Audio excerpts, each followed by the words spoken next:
So I got kind of excited about this week's topic when Steph and I were kind of discussing our outline for this month, because this is something that I deal with every day. I'm in a field that involves talking all day. I'm in a gym. Sometimes I'm having to, speak over other people. I'm having to kind of use inflection in my voice, which is, as you can hear, is tough for me. And so in this, in our segment today, what we're going to talk about is how to take care of your voice when you're using it all the time, okay? When you don't necessarily have days where you can just not talk. You're not going to spend all day in front of a computer. And really, this is something that I do in my own training. So this is really going to come down to three things. And the first is a daily routine to help to open up your airway and your chest wall in particular, because these are the two areas that are going to be involved in keeping your thorax pressurized. They're going to be involved in sort of alleviating or allowing your rib cage to open and stay open to the best of our ability, and to kind of maintain the ability to inhale and exhale without kind of using our accessory breathing muscles, which will eventually act to kind of like close our airway. Okay, and so step two is then using exercises to maintain that throughout the day. So between clients, or when I have 5 minutes off or something like that, I'm frequently doing things that are going to reopen my airway and sort of open up my chest wall to give me, just to alleviate that sort of the negative consequences that build up throughout the day. Really, then step three, from a training standpoint, we want to focus on nasal breathing with aerobic cardio, but also in particular, we want to focus on the muscular endurance of the muscles around our chest wall in order to maintain openness there. So, for example, if I'm going to the gym and I'm doing a lot of like bench pressing and HIIT stuff and everything else, what I'm doing is really training this area to close quickly, as opposed to me going to the gym, really, or whatever you're doing for workout, and really just moving super slow. And I'm kind of training the slow twitch muscle fibers to slowly control the closing of this rib cage to help me to stay open and have a little bit more variability in the stuff that feeds exhalation in my voice. Okay, so stay tuned. We're going to go over it in that order, our warm-up routine, sort of, mitigation, damage mitigation throughout the day, and then we'll talk a little bit about training. All right, so for our daily warm-up, we're going to focus on just really three key moves that are going to help to open up our chest wall and kind of put our airway in a good position. So thing one is just lying on our side. I love side-lying positions because they help to open up our chest wall. And I want you to think of it like if I have a situation where, I can't breathe very well in my chest, say it's the front side of our chest, and, so I'm kind of, compressed from front to back here, what I can do is lie on my side and compress from side to side, and it sort of opens it up this way. So by lying on my side here, I get better sort of expansion of the front and the back. And this is a really great position that you can do anywhere to kind of start with here. So what I'm going to do is just lie on my side, just breathe, just relax. Just think about taking the deepest breath that I can. And exhaling. What I can also do is use something like a paper towel roll or a towel or something like that. I can put it under my rib. It'll create even more expansion. And then from there, I just like to do something like a kind of an upper body, kind of what I call a slider, where I inhale and I just kind of slide my hand forward a little bit.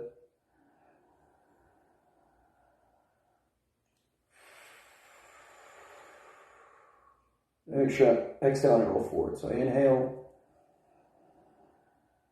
and I exhale. So I'm going to do that on both sides. And once I do that, then I can lie on my back and I can use this paper towel roll behind my neck. Okay, this is going to give my neck a good kind of natural lordosis or kind of arched shape. And it's going to allow me to not poke my head forward. In this position, I'm just going to straighten my arms out and find a chest stretch. So just opening everything up. And I'm thinking about extending my arms out from side to side here. And in this position, I'm just going to kind of push to the inside of my heels. Find a pelvic tuck. Feel that stretch in my chest. Inhale and just look up. And then exhale and just look down very, very slightly. Just do this a couple times.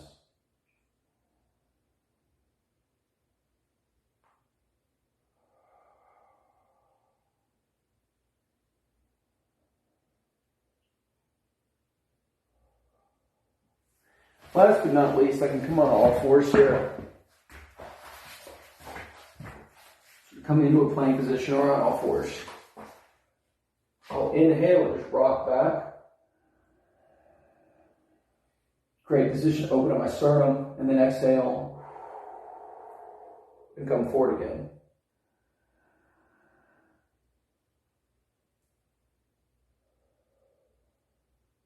Try each of those for about 2 to 3 sets of 10 reps or breaths. On to our next section. So as I go throughout my day, inevitably, I'm going to get into a situation where I start to overuse my vocal cords, or, my chest wall starts to get stiff, and my voice starts to deteriorate a bit. So in those scenarios, what I want to do is use exercises that are going to help to open everything back up. 2 of my favorites that help to open the airway in particular are a standing inversion, or toe touch, and an exercise literally where I just take a glass of water, I take a sip, a small sip, very small. It's an inverted swallow, and you can kind of hear that opened up my airway a little bit. So when I do this,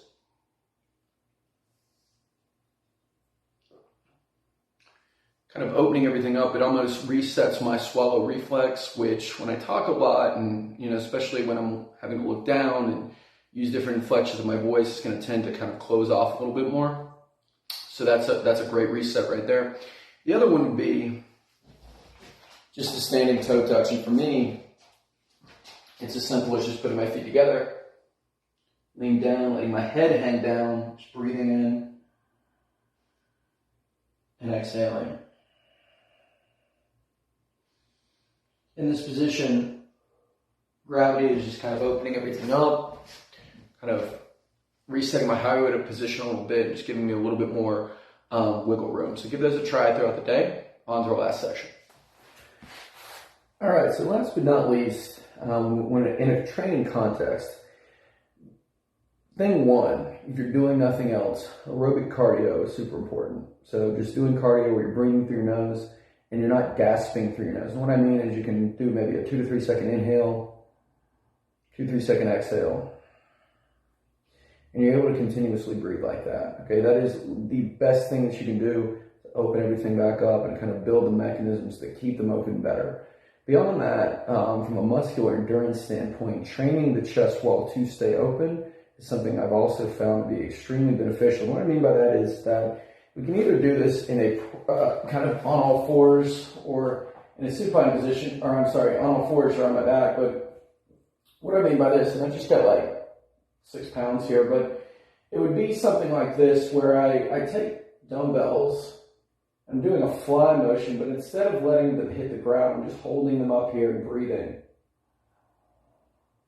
Pressing my back into the ground, I'm just holding as long as I can while continuing to breathe deep.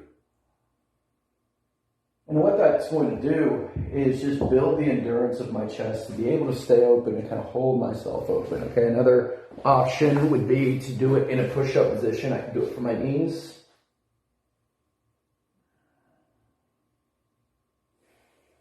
Or certainly I can come on into a push-up. The key with that is that as I'm doing it, I'm able to maintain my breathing rate and it doesn't feel super hard. Like when it starts to feel harder, when my breathing starts to become affected, I want to stop. But by building that up, that fly hold, it's going to train me to stay open longer progressively, okay? And it's going to make everything that we do easier with our resets and throughout the day and stuff. It's going to really help with the chest wall. So give that a try. Let us know if you have any questions as always. Have a great week.